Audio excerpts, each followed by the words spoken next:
oír argumentos de cada uno, porque nos has dicho parte de lo que crees que posiblemente la inflación no logre el objetivo del 2% de la Reserva Federal. Ayer salía Peter Schiff en un podcast diciendo que el 2% que nos está vendiendo la Reserva Federal es prácticamente imposible, por lo menos en el corto plazo.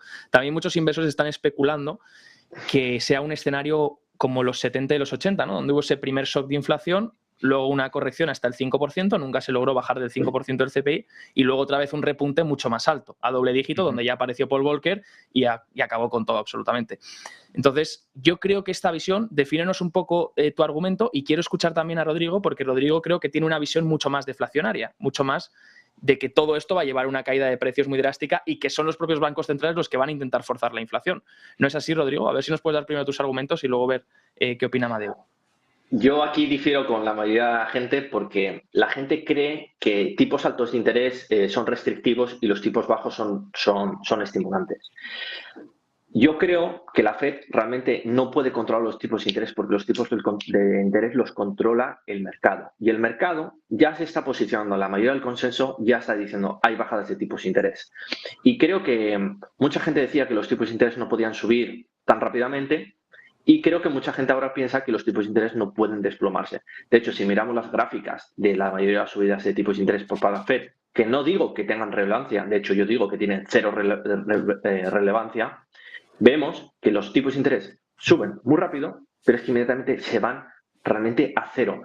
Por eso creo que, por ejemplo, el petróleo, comentaba Amadeu, el petróleo ya señalizaba el otro día, comentábamos que ya estaban con tango, es decir, que es que estaba bajando de precio, estaba fluctuando la curva. Entonces, a pesar de los bajos inventarios de petróleo, ya estamos en contango, y entonces, con todos los inventarios que hay acumulados en la economía, lo que comentábamos de los vehículos, el desplome de la madera, el desplome inmobiliario, creo que los precios pueden bajar mucho más rápido de lo que se piensa, y el mercado ya está diciendo vas a tener que bajar tipos, y la Fed lo único que va a hacer es acompañar al mercado, porque la Fed no puede marcar los tipos de interés, es el mercado. Y el mercado está diciendo las expectativas de inflación van a ser mucho menores, el crecimiento va a ser mucho más bajo y por lo tanto esto va a ser muy alcista para los bonos y negativo para las bolsas. Gracias, Rodrigo.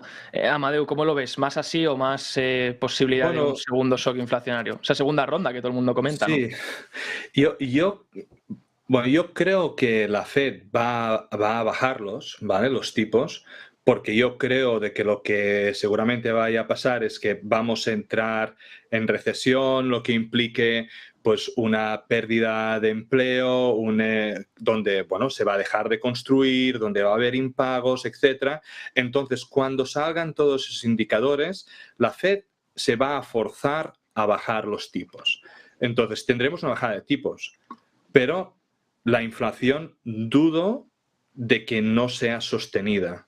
O dudo de que, como has puesto en el ejemplo, como pasó en los 70, como pasó en los 40, que no baje hasta este 5%, pero no bajará al 2, no bajará ni al 3.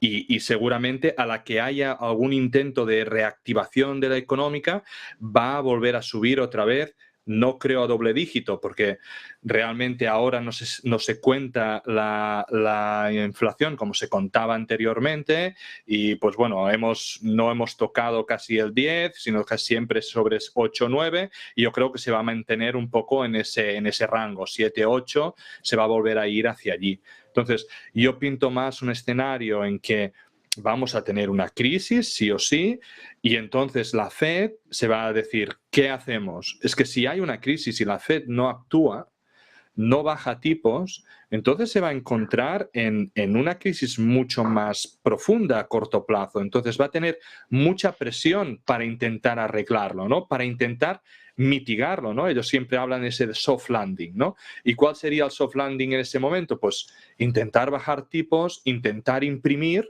y si bajan tipos, imprimen, a intentar activar el consumo como sea, y eso con una inflación al 5, pues lo va a volver a disparar para arriba. Pues estamos diciendo, ¿no? Petróleo, como ha dicho Rodrigo, estamos en mínimos en cuanto a reservas, estamos ya tirando, y está a 80. Entonces, cuando abra China, ¿qué va a pasar? Porque además nos centramos siempre todo en Estados Unidos. Pero aquí también hay el rol de China que puede de que ellos vayan tirando mientras Occidente está sufriendo. Y eso influye mucho en los precios de materias primas y por lo tanto tenga una influencia muy grande en la inflación. Muy interesante. Ayer, de hecho, también teníamos Banco de Japón, ¿no? Dando esa especie de cambio en su política. Aumentaba el CAP a 0,5 en vez de 0,25, que ya la gente lo ve como un movimiento un poco hawkish dentro de esa tonalidad dovish que tienen.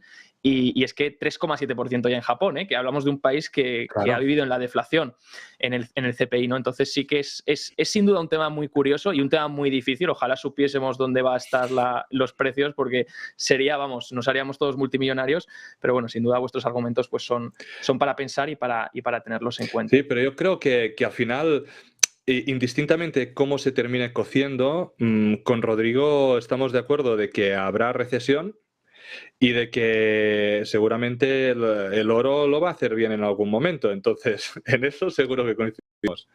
Aprovecho para preguntaros por el hermano gemelo del oro, o